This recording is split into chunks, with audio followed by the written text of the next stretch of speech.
বন্ধুবান্ধব, আত্মীয় স্বজন, রক্তের সম্পর্ক সবার সাথে সম্পর্ক ছিন্ন করলাম যারা ইসলামী আন্দোলন ছাড়া অন্য কোনো দলকে সমর্থন করবে।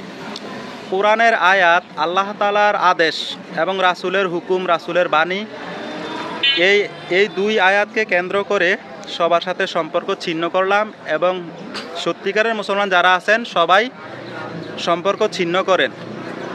কোরআন শরীফে সূরা মায়েদার 2 নম্বর আয়াতে আল্লাহ তাআলা বলছেন, তোমরা সত্যকে সমর্থন করো, মিথ্যাকে বর্জন করো, নিশ্চয়ই আল্লাহ আযাব প্রদানে কঠোর।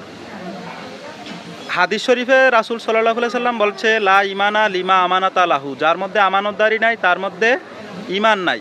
তো আল্লাহ তাআলার আমানতের খেয়ানত যারা করে তারা কি মুমিন মুসলমান?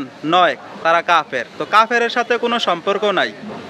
যদি আপনি মুসলমান হয়ে থাকেন আর আপনার যদি হিম্মত থাকে, আপনি চ্যালেঞ্জ গ্রহণ করেন, সারা জীবন আপনার গোলামি করব, এই দুই আয়াতকে খণ্ডন করতে পারলে আপনি যদি মুসলমান হন, আপনি চ্যালেঞ্জ গ্রহণ করতে পারেন, কোনো অসুবিধা নাই।